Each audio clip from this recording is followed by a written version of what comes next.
What's up, everybody? This is John from DM Shower Thoughts, where we find our best selves through gaming, and now we're an official member of the Darkmoor Podcast Network, so you should go check them out at darkmoorpodcast.com. For today's video, one of the things that I wanted to do was just kind of look at the 13 official classes of Dungeons & Dragons 5th edition, and just kind of rank them by tiers, right? So, obviously, first of all, this is going to be purely my opinion, although I should say, even though this is like my opinion, the reason I got to my opinion, I didn't just open up the book and I'm like, well, that's good, that's not good, right? This is through 4 years of experience playing D&D pretty much weekly, watching all of these classes in action at some point or another. And one other thing, I'm going to be looking at the classes from the breadth of their options. So even if I think that there is a particular build for one of these classes that is like an exemplar of its role in the party's composition, if there's like one subclass that's really good, but then a whole bunch of subclasses that aren't, that's going to weigh into its overall score of where I decide to tier it. I'm also looking at this from single classes and mechanics only. And the reason for that is, I don't want to tell people what their definition of fun is. If you're really happy playing a Beastmaster Ranger and it's fulfilling all of your story wants and needs and you couldn't think of a better way to play that character and you're genuinely having a good time, who am I to stop you? Who am I to say that that's a bad decision? What I can say is that from an action economy standpoint and from like a pure damage standpoint, Beastmaster Ranger tends to fall off of its damage output in comparison to other classes like, say, like Rogue or like Paladin. One other thing I forgot to mention, these tiers are not taking into account the options made available in Tasha's Cauldron of Everything. If you go check out the YouTube channel Nerd Immersion, Ted recently posted a video that the entire book got leaked. So if you want some details or some spoilers about what's in that book, you can head on over to his channel, and he's got that video, so you can see a little bit more in depth some of the details that got leaked recently. The way I'm gonna tier it, we've got at the very top we have S tier. These are like hands down, like super special, chocolatey, awesome. Below that we have A tier. With A tier, that's like the one that really solid class design. That overall, pretty much, there are no bad options. And there may not be a lot of classes that are in A tier. We'll see as we kind of go down the list. Another one is going to be B tier. So these are classes that are pretty functional, but there might be some kind of flaw in their class design that keeps them from being A tier. They're generally pretty effective and kind of hard to mess up, and they may just not be as powerful as their cousins in A tier. Below that, we're going to have C tier. These classes are all right. It's like getting a C in school, where you're like, at least I didn't fail. These classes aren't, like, amazing, and I would probably recommend players not play them, as opposed to, like, A or B tier classes. They can be perfectly serviceable. The tier underneath that is D tier. These are like, you can play that if you want to. And underneath that is F tier. This is like a class that I cannot recommend. How it's going to be ranked has to do with how easy the class is to pick up and play. If the class is highly technical, that may end up affecting its rating overall. However, just because a class is complicated doesn't mean it's going to be lower on the tier list. It might just end up being a factor that I kind of take into account while kind of categorizing where all these classes are. Starting off with class number 1, we have the Barbarian. And where I'm going to put the Barbarian is solid B tier. I know, this one might feel a little odd. So, I love Barbarian. I think it's an awesome class. I think it's a class that can make new players feel very powerful easily. Rage is one of the best self-buffs in the entire game. I think that it is, if a player is interested in experiencing what it's like to be a tank, I think that Barbarian is like one of the best ways to go. The reason I'm putting it in B tier instead of A tier is that the go-to Barbarian build is Bear Totem Barbarian, which allows the Barbarian to gain resistance to all damage except Psychic. If we were just talking about that, then Barbarian honestly might have a higher score. What brings it down is its other subclasses. Base Barbarian only gets resistance to physical damage, and because of that, if you pick a different Barbarian subclass, its performance can get kind of shaky, you know. Berserker, a lot of times, I find that players are unwilling to use the Frenzy mechanic just because they're kind of afraid of taking on points of exhaustion. They don't quite know how to deal with the cost-benefit analysis when it comes to that. And an extra attack as a bonus action isn't so amazing, especially in comparison to getting a point of exhaustion, that I could really recommend it, you know? You've got things like Ancestral Guardians is an awesome concept, and I think that it could be really effective, but it's not as effective as Resistance Against Everything. Battle Rager from Sword Coast Adventures Guide and Storm Herald are just not good. And Zealot is really, really fun. Again, I don't think that if you look at the breadth of the leveling progression, I think if you're playing like a level 20 Barbarian, Zealot Barbarian can be as, if not more fun than Bear Totem. But I do think that if you look at it from like moving from 3rd level to 4th level, 4th level to 5th level, 5th level to 6th level, like playing through each of the levels, I think that Barbarian can also get kind of boring. Because really, you have a very predictable action economy of I rage, I run up, I hit the nearest thing, I hit the next nearest thing. So while it can be really exciting and it can feel really good to, say, be able to shrug off a huge attack because of all the ways that you can get resistance to that damage type, it can kind of fall off in terms of its excitement if your DM isn't giving you interesting magic items. And remember, we're looking at the power levels of the classes, not necessarily magic item builds, which are in the wheelhouse of the DM to allow you to have. So next up, we have the Bard. And the B in Bard is for B tier. Now, this one may also make you scratch your head a little bit. I think Bard is an awesome class design. It's really cool how they were able to reposition it as kind of a joke class into a jack-of-all-trades that is highly customizable and able to fill in gaps from the overall party. Now, a lot of times on like different stuff like this, people really put Bard high up on the list. Part of that is the versatility in its proficiency bonuses. Part of that is its expertises, which is also a rogue feature. Part of that is also its magical secrets. The fact that it can just pick up any spell from any list and be able to cast it as if it's a bard spell. The reason I'm putting it in B tier also has to do with the same thing, as I mentioned, with the Barbarian, in that Bard is one of those classes that, because it's a jack-of-all-trade, unless you put it into a specific party composition that really benefits from its inclusion, it can feel a little extraneous, you know?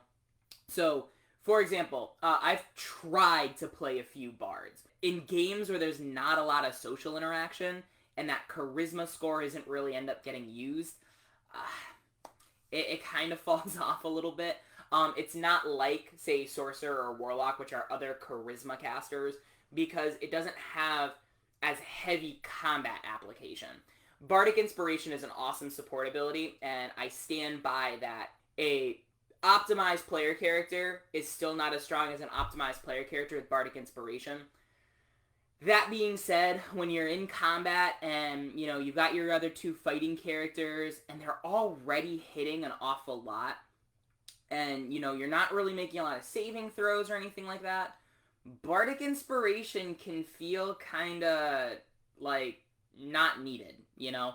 Especially if there's other ways that the Bard can contribute with its bonus action, with things like Healing Word or Fairy Fire.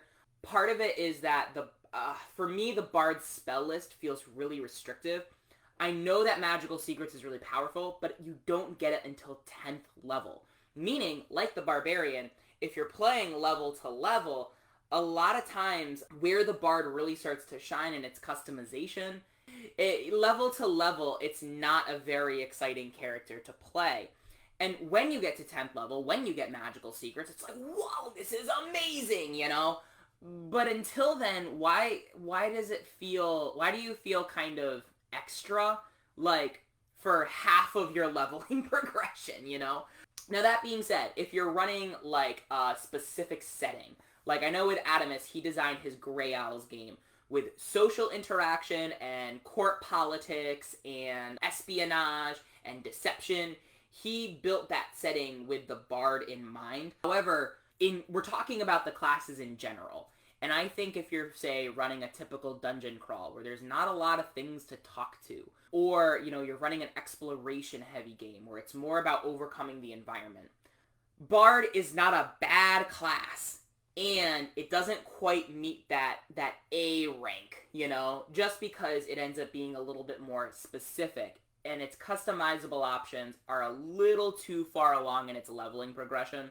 Glamour Bard is pretty cool, and it's also super specific. Same with Swords Bard and Whispers Bard. Eloquence Bard is definitely my favorite of them. And again, it leads to the same problem. If you're not in a social interaction heavy game, it doesn't feel very useful.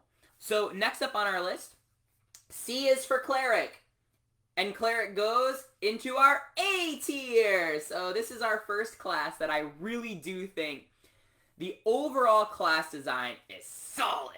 The Cleric spell list is wonderfully diverse, and the amount of flavor that's packed into your extra prepared spells from your domain really makes each Cleric feel unique. You know, you're a light Cleric, so you get to cast fireballs and scorching rays, maybe. I can't remember what the class list is.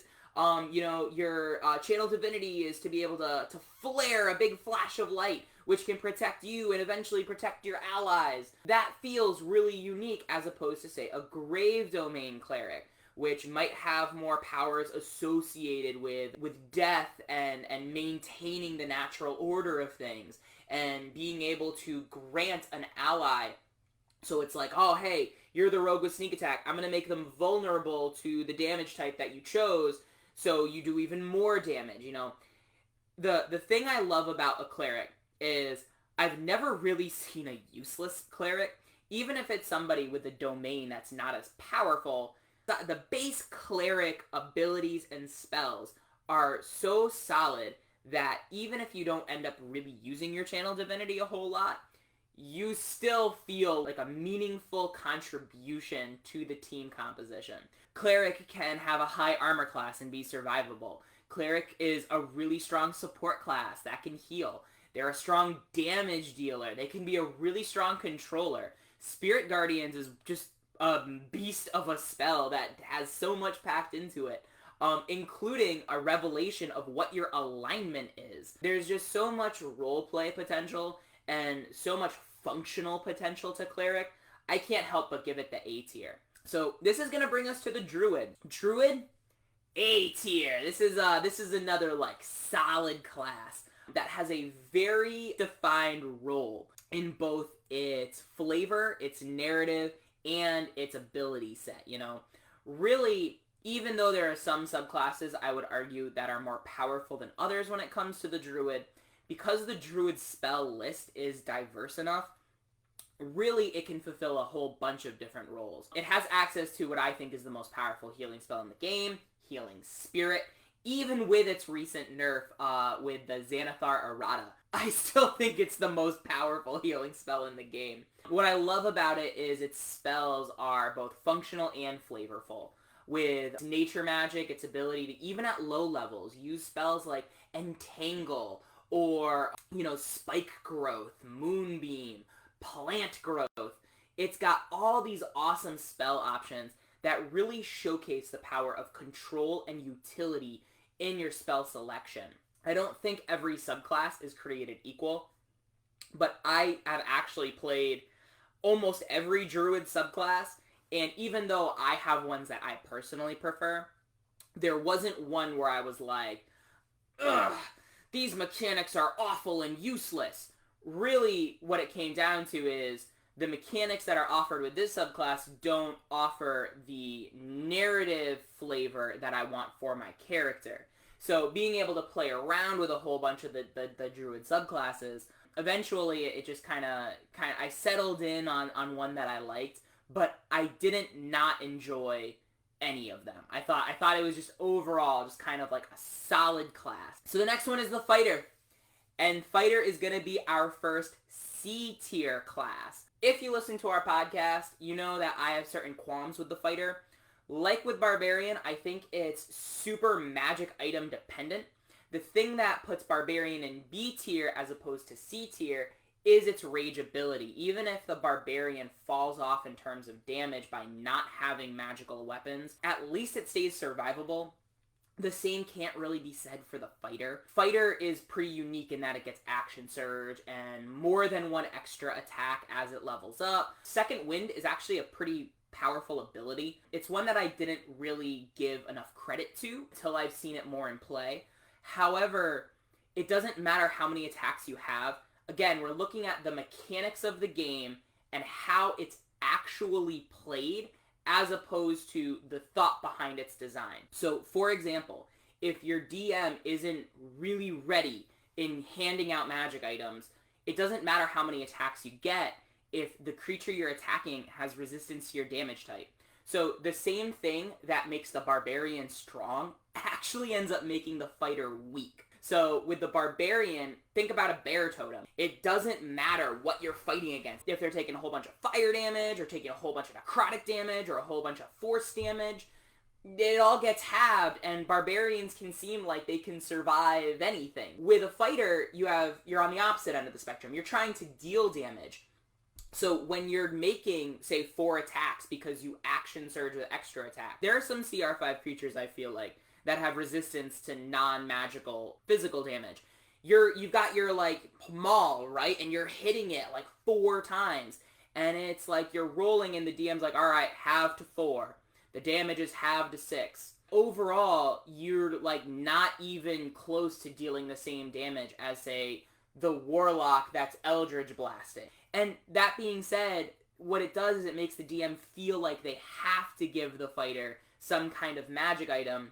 And by that point, it's going to feel unfair to the other players. It's like, well, why don't we get magic items? So a lot of times the DM gives everybody magic items, which defeats the whole purpose because other classes have other features that also make them more effective beyond just additional attacks.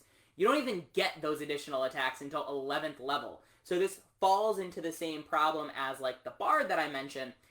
Your class should feel unique right off the bat. You shouldn't have to get halfway through your leveling progression before you're like, oh, the reason why I picked this class, you know? Because then you're not experiencing that thing as often. So, Action Surge, powerful ability. Is it so powerful that it competes with the Barbarian's Rage ability? No. So, Fighter, I feel like, again, benefits from, say, an equipment crafting system. However, just base class design alone, single classing, I feel this fits in C tier. That brings us to Monk. Monk is another class that it's one of my favorites, which might surprise all of you that I'm actually going to put it in B tier. Monk is a highly technical class. You have a pool of key points that you have to manage. You have to understand the short rest mechanics to get those key points back. There's a lot going into, should I stunning strike, should I not? A lot of times new players are overwhelmed by the fact of how many options you have, even by 2nd or 3rd level. Especially if you pick something like Open Hand Monk. Now you're like, should I flurry of blows and get my extra conditions? Or should I hold off on that and Step of the Wind or Patient Defense? It's one of those classes that really, I think, until you've kind of really understood the action economy, you know, Monk is one that's better to stay away from. The other reason that I rate it a little bit lower is because sometimes Monk will lead to decision paralysis, and it's so easy to make an inefficient choice with it. There's a reason Monk isn't C tier. There's a lot of things that the Monk gets, like at 6th level, it fixes the magical damage problem by being like your unarmed strikes count as magical for the purposes of overcoming immunity and resistance, you know? Honestly, I think that feature should be like a 12th or 13th level martial class feature for everybody. Monks can get it a little earlier, but I think that fighters should get that at 13th level or something. Something in their class progression that doesn't make them as equipment dependent. The thing keeping Monk from A tier is honestly, it's kind of its overall effectiveness. A lot of monsters, especially in the late game, have very high constitution saves. A lot of monsters have legendary resistances. The monks, to me, the monk's most powerful feature is Stunning Strike. And when you basically are facing a series of high-level monsters that either have an immunity to stun or they have all of the escape mechanisms in play that allow them to not be stunned, now when you're playing a monk, you're just like a bad fighter. Because your damage die isn't as big as the fighter, you know? You're maybe hitting with D6s, D8s. Yeah, you can hit 4 times in a row, but again, you know, when you're playing a control class, you know, Open Hand Monk is all about inflicting conditions. Even Shadow Monk is about a little bit more utility and a little bit more about debilitation. There's not like a pure damage option for the monk, at least not until like 17th level for most subclasses. And again, this comes back to the Bard problem even worse, which is you get excited looking down the road, but you should actually be able to experience the class's power. So if anything, if you're like a DM and you want to see more monks, don't let your creatures have as many conditional immunities, or at least lighten up their saving throw bonus to allow that kind of stuff to go off more. So that's why I'm putting Monk kind of in B tier. Which brings us to Paladin. And Paladin, I'm giving the A rank. Paladin, a lot of people think it's the premier damage dealer of 5th edition. It'd be hard for me to disagree with that. Divine Smite is just like the gold standard of damage abilities. The ability to convert spell slots into pure damage. Damage that, depending on the creature's type, can actually get higher and higher. And the fact that they get improved Smite at 11th level, this is one of those classes that is not equipment dependent because that radiant damage is considered magical. So unless they have a resistance or immunity to radiant damage, your Paladin is going to be effective from 2nd level all the way till 20th. This is also, if you're looking at single classing, the Paladin's capstones are really, really good. They offer a whole bunch of benefits. Basically, for when you know that this is a set piece or boss encounter, you can get all of these powerful buffs right at 20th level. So it rewards players for kind of sticking to it. It also is rich with roleplay potential. The different oath tenets that you can research for Paladin really give you a lot to go off of. And when you look at the Paladin subclasses, there are some that are more powerful than others, but all of them can be effective depending on the setting that you're playing in, you know? Even Oath of Redemption, which I think is really powerful, but the roleplay can kind of create a conflict. I think that if you put that in like a court intrigue game, that can be like a really interesting Paladin to play because of its additional utility spells that it gets from its prepared spell list. So overall, Paladin gets the A rank from me. I think that it's an excellent class to play. I think if you're a beginning player, you may not be able to take advantage of all of its abilities, but you're still going to have a fun time. And if you're a veteran player, there are so many options available to it that you're really going to, you're going to enjoy yourself. All right, this brings us to Ranger. And Ranger goes to C tier. Yeah, I know there might be a few people that really hate on Ranger and want it to be more towards D or F tier.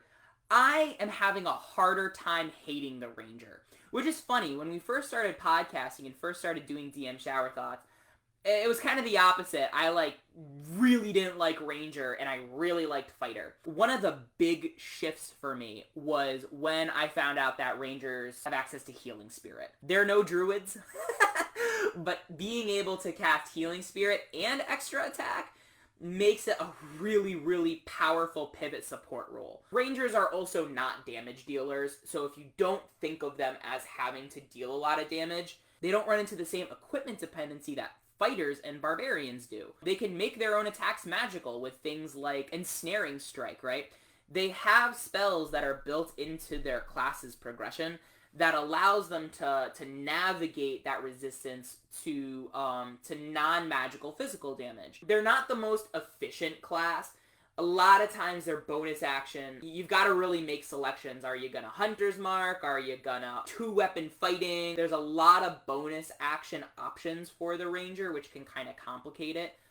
But honestly, Ranger might actually go up in tier once Tasha's comes out. There's a lot of fixes that Tasha's already has in it that's been revealed that I think is going to make the Ranger a little bit more powerful. The reason that it's not in B tier, that it's still in C tier, even though I do think that it's a little underrated, is because a lot of its base abilities are so situational they don't get used. Natural Explorer and Favorite Enemy have been talked about by both the D&D design team and by players as just bad features. Like, you don't really get to feel what a Ranger has to offer until 5th or 6th level. Which, again, it's the same problem as Bard. I don't want to wait until 10th level to be powerful. You won't be the most powerful damage dealer or healer or controller, but your role is to amplify the party's ability to operate. This brings us to my favorite class in 5th edition, which is the Rogue. And as you might guess, I am going to give Rogue A tier, if nothing else but for its expertise. I think that one of the reasons I love Rogue so much, it allows you to enjoy the class pretty much at any level. Even if you're only playing a first level character, having expertise in 2 skills of your choice allow your character to express its story through its mechanics. Let's say you even want to play like an investigator, someone who has excellent insight and perception. You're pretty much going to be better at anybody else than that at first level. You have expertise in those skills. And those expertises only get rewarded the higher in level in play that you go. Each rogue has a very strong identity right out of the gate. Sneak attack is a brilliant damage dealing mechanic that makes every battle feel engaging, because not only do you get to kind of communicate with your team, but you're rewarded for solving the puzzle of each combat. Not to mention cunning action, I think, is one of the most engaging second level features, because unlike the monk, which has a key point management and has like a damage option with its bonus action, and now you're comparing that to the defensive options or the mobile options. Pretty much with Rogue, the bonus action thing is all mobility or utility based. You have a very clear point where you're dealing damage, very clear point where you're moving around the battlefield. Out of combat, you get to decide what your role is going to be from first level, and a rogue can build to any secondary role very easily. If you need somebody with high charisma, Rogue can fulfill that. They'll just take an expertise in persuasion or intimidation or something like that. If you need someone who's more intelligence-based, Rogue can also satisfy that. You can pick up something like an arcana or a religion proficiency using your background and then take an expertise in it. With Rogue, the thing I love about it is it can really be kind of anything, and you can even be effective at high levels of play. It has that customizability that I love about the Bard, but instead of having to wait until 10th level to feel the whole breadth of your abilities, you can do it from 1st all the way through 20th. Next class we're going to be looking at is the Sorcerer. Solid B tier class. I think that Sorcerer is hurt by its limited spells known, especially the higher in level that you get. Meta magic is a lot of fun, even if some of the options are vastly more powerful than others. Quicken Spell and Twin Spell are just so awesome, and actually Subtle Spell can be really powerful depending on the campaign setting that you're in. However, because it doesn't have the versatility of something like Wizard, even though they have a similar spell list, I can't quite give it that A tier ranking. Sorcerer is really good at its job, but what job it can do is kind of limited. Its subclasses are all very flavorful. It can prepare a lot of different spells. It can take on a few secondary roles, but again, it's hindered by that spell's known. So I think that Sorcerer can be a strong damage dealer, but quickening cantrips isn't always the best thing to do. I think eventually most Sorcerer players, they have to move from more of a control damage dealing role in the earlier levels of play. by the end levels of play, they really are best used for kind of their support spells, making their allies better at their job, maybe quickening some cantrips here or there. But I do think their effectiveness eventually kind of falls off, just because their options get more and more limited as they level. Bringing it to Warlock, this may surprise some of you, I'm actually going to put Warlock in C tier. When you're looking at Warlock, this is another one, even more so than Sorcerer, where its options narrow the higher end level in play that you get. Eldritch Blast is an awesome cantrip. The invocations that you can customize your Eldritch Blast with, those are awesome options. However, the thing that kills it for me is they only get like 2 spell slots, even if they're like 5th level spell slots. They only get 2 until high levels of play. And the thing I find with most Warlocks is either they blow those spell slots too early, and then they feel like, I might as well just Eldritch Blast, so it kind of becomes boring, or they save those spell slots too much, and now they don't feel as effective. The other thing is, having tried to play a pure Warlock, the spells that you can cast with those spell slots, they aren't as exciting. Hunger of Hadar is a really cool spell in concept. I tried to use it once, and it was like, oh, I deal 4d6 damage. Even though the spell level increases, because you don't have as many spell slots, and because the Warlock spell, like, only spells aren't as exciting as, say, some of the Wizard spells, like Fireball and stuff like that, I can't really give it higher than C tier. It's even more limited than the Sorcerer. Which is a shame, because I think with all of the classes' designs, Warlock is the most ripe for storytelling.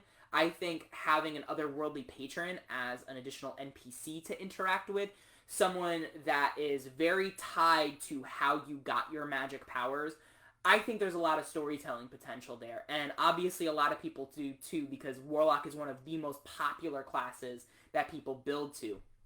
Unfortunately, I just don't see how its mechanics can stack up to the other spellcasting classes. Even when you get things like extra attack, or you get other things like Otherworldly Form was one that I know Ian used in our Grey Owls campaign. Because other classes get that too, like, it doesn't feel as impactful to have a Warlock do it as opposed to, like, a Paladin doing it. Even something like, I find Eldritch Smite to be a really cool invocation, which would be awesome if you had more than 2 spell slots to use for it. Honestly, it's the spell slot thing that kills it for me. It's more of a handicap to the Warlock than it is something that's going to accelerate its ability to both be effective mechanically, and because of that, be effective storytelling-wise. Next class is the Wizard. Wizard gets the A tier from me. I think this kind of rounds out the 3 full casting classes. Wizard, the thing that really cements it is the fact that it can cast rituals without having to prepare them. So Wizard kind of combines spells known and spells prepared into kind of a unique mechanic using its spellbook. Having built a few different wizards, the really cool thing about them is when you level up, what you end up looking for are which spells are rituals, which spells aren't, so that you have all of these very cool utility options that you may not pick up if you're playing another class, just because Wizard rewards you for picking rituals, where other classes it's like you can pick that ritual, but now you can't pick this other really cool combat option, you know? So, for example, if I'm building like a bard, I might not pick up Detect Magic because now it's like, I might have to sacrifice a healing or a control ability. With Wizard, it's like, well, you're getting 2 spells of your choice. You can only prepare 1 additional spell. You might as well pick up a ritual with the other one so you can use all of your options. I do think Wizard falls into a problem where its subclasses don't reward specific flavor as much as, say, Cleric. The one thing I have seen with Wizards is that every character kind of starts to look the same if you're optimizing. So every wizard picks up Fireball, every wizard picks up Counterspell, every wizard picks up Dispel Magic, And, you know, you can be like, well, I didn't pick that up for my wizard because I'm different. And it's like, great, so you chose the not good option. And to me, that's boring class design, when there's like an obvious optimized option and an obvious non-optimized option, and you're building your character specifically to not be as optimized. To me, now you're not creating different amounts of risk and reward. You're just creating better and worse. And to me, that's not as exciting as gameplay. Wizard gets the A tier from me. The thing that keeps it from being S tier is the fact that it's kind of squishy. It's got kind of low hit dice. You kind of have to go out of your way to get a better armor class. And even though it can be a strong supporter, it can't heal. Not that I think it should be able to heal, but I do think that it can be kind of limited in the support that it gives the party, even if that support is really, really useful, both in and out of combat. Which then brings us to the Artificer. And Artificer is our only S-Class tier! Why is Artificer S-Class? What makes it so much better than the other classes? And it comes down to two things: versatility and power in that versatility. Artificer is only a half caster. Having played it, it like takes that jack of all trades that makes Bard so special, and it cranks it up to like 150. Because it can attune to any magic item, it basically like opens up your build options for Artificer kind of infinitely. It can make its own magic items, so because of that, Artificer makes every single group it plays with that much more powerful. Let's go back to Fighter and Barbarian. Fighter and Barbarian are super equipment dependent. Artificer is going to make its entire party stronger. It's going to be like, oh, Fighter, do you need a +1 sword? There you go. Oh, do you need like +1 to your armor class because you're getting hit a lot? Here you go. Not to mention it can make itself a lot more powerful. I think that of all the classes, Artificer is the only one that has as strong role-dependent options as it has. So Alchemist is like, it doubles down on support. Artillerist doubles down on damage and control. There's no other class I can think of that offers the healing options that Artificer does at the same time as, say, its damage dealing options and its potential tanking. The other side of this is, again, if your DM gifts you with certain magic items, Artificers can use it no matter what. So if they give you an instrument of the bards and you don't have a bard in the party but you have an Artificer, Artificer can end up using that. Not to mention, it's got, I think, the most powerful capstone in the game. It's a level 20 ability. For every magic item it's attuned to, it gets a +1 bonus to all saving throws. You can attune it up to 6 magic items. So even if they're kind of lame magic items, you're still getting a +6 bonus to all of your saving throws. Combine that with your ability to craft your own armor, and all of a sudden you've got a really competitive character that will fill in any role you need. Artificers are awesome at 1st level and 20th level, and everywhere in between. It's not so powerful that it outshines other people who are specific to those roles, but the way its class is designed feels fun, and it feels like your choices matter no matter what level you're playing at, and you can also switch it on the fly. So not necessarily your subclasses, but let's say you're going into a situation and it calls for a certain magic item. Take a long rest, your Artificer can do their infusions differently so that, you know, your party is equipped to handle whatever it needs to. That's my ranking for all 13 classes by tier. I will go back through each of the 13 classes and kind of tier the subclasses kind of individually. So, and remember, this was looking like if you only stick to this class, you're not multi-classing or anything like that. You're looking mechanics only and how the game is actually played with its raw as opposed to how it was designed to be played. So kind of keep those in mind, but I would love to hear your thoughts in the comments. So have an awesome day, everybody. Remember, game responsibly. Bye-bye now.